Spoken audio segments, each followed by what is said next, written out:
thought I'd do a little video on Snow Leopard. Not as much about Snow Leopard, but about compatibility with Snow Leopard and previous systems.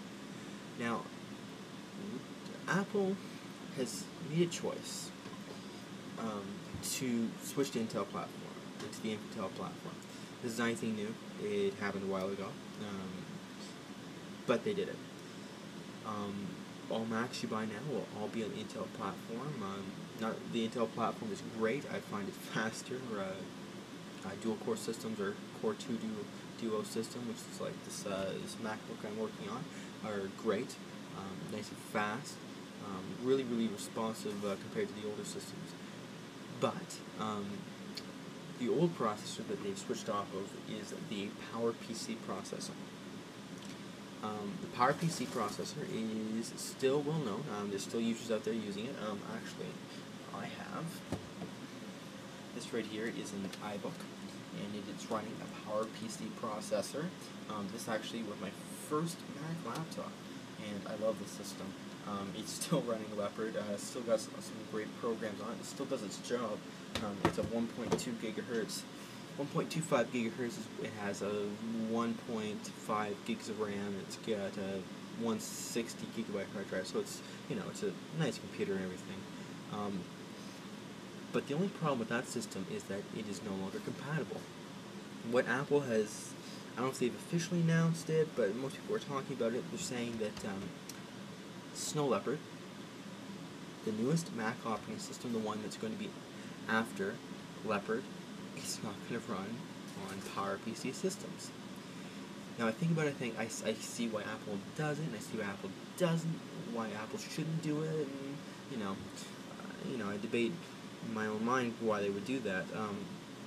Now I have PowerPC computers in this house. I can 1, 2, 3, 4. I can count 4 right here. PowerPC systems are okay. They're not at the end of their life yet. I wish Apple would say, we should maybe support PowerPC.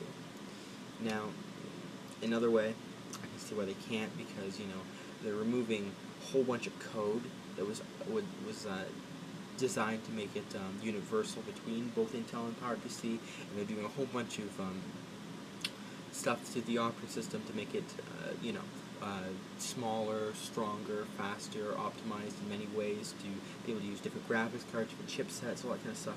And I don't know if they can really be able to do that on the PowerPC systems. Most of the new features seem to be more dependent on the Intel platform. So I don't know if they could actually do it on the PowerPC platform anyways. But, it's just kind of sad, because I like to run always the latest software. For example, this netbook here is running Windows 7, the release candidate, which is great, by the way. I suggest you should check that out. Microsoft is a download still, so check that out. But anyways, I always like to run the newest software, and it's disappointing that a lot of my systems, half my systems in the house, will no longer be able to run the latest operating system. Not saying that I'll notice a big difference, because Leopard, Apple's already announced that Snow Leopard will have no new. Well, I don't like the way they worded it, but anyways, they say it will have no new features, but optimization is still a feature. Anyways, so there will be no features like how the new 3D dock in Leopard, as you can see here, or how they how the taskbar looks different, or not the taskbar, we're not on Windows. How this bar looks different, and how they maybe optimized the Spotlight, the search engine, or the search bar, or the search program they use. So I hope that that Snow Leopard is a great product. I have not had a chance to play with it yet. I was hoping to get myself a copy, but it doesn't look like that. There's ways of doing it that I don't really want to do to get a copy of it, so I'll probably just wait for it. It's actually supposed to come out on the 8th to the 12th, I think, where they're supposed to release it. So I'm really excited. That's actually tonight.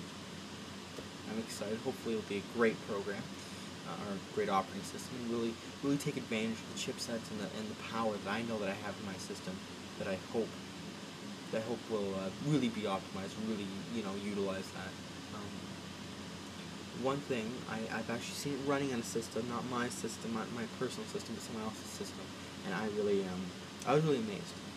Their system was it wasn't the same as my system. My system was a little bit higher specs.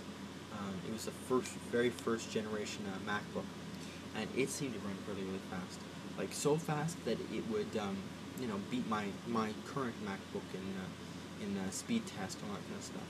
And my MacBook has 4 gigs of RAM. Who knew? So I'm really excited about that. As soon as it comes out, I don't know if I'll be rushing down to the store, because I've heard some bad rumors about how they want to go all 64-bit. Now, right now, in the current generation operating systems, the main operating systems are 32-bit. Some people may say, oh, 64-bit is great and it's ready and all that kind of stuff. I don't think it's ready.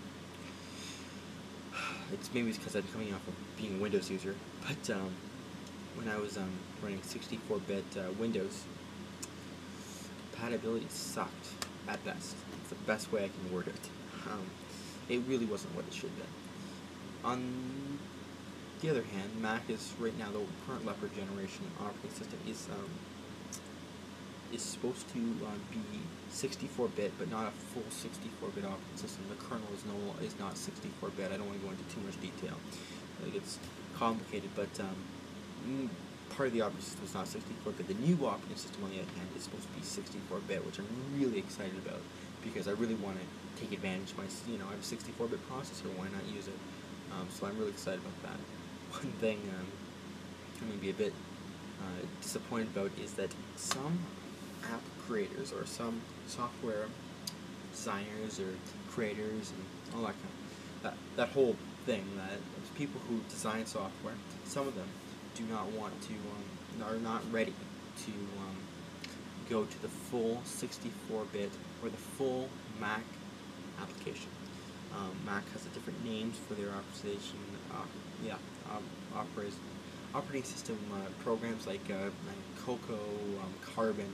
So you can carbonize your apps, and it's kind of supported for Mac, but it's not fully supported, that kind of thing. They also used to have Classic. Classic's no longer supporting Leopard. They ripped that out. So now they're ripping out, that's Carbon. They're ripping out Carbon apps, and they're saying, okay, let's get Cocoa. I think it's Cocoa. Correct me if I'm wrong. Feel free to correct me in the comment section if I'm wrong. But anyways, they want their apps to be completely compatible, and unfortunately, some people have said certain companies won't do that, which is sad, because some of the products, I won't name any names, but certain products that I know I really need to use might not be supported when Snow Leopard first comes out. So I'm worried about that, but for the most part, I will be switching at some point, and I will be happy to switch to the next generation operating system, as I always am. When Vista came out, I was running to go get it and all that kind of stuff, and I was happy to do some, be able to get a hold of certain builds and do all that kind of thing there. I hope that it's a great operating system, as I hope that Windows 7 will be a great operating system as well. I hope the operating systems really change in meaning that they really they change with the people who use the system. Operating systems can't stay the same. If so, we'd be looking at a blinking line on the screen waiting for you to type something in. They really have to change with the user. So I hope that OS X Leopard, Snow Leopard will do that, and I hope that Windows 7 will do that as well. So anyways, I will cut off this video now, and I'll say thank you for listening, and hope you enjoy your copy of Snow Leopard as well, or your copy of Windows 7, whatever you prefer. See you later.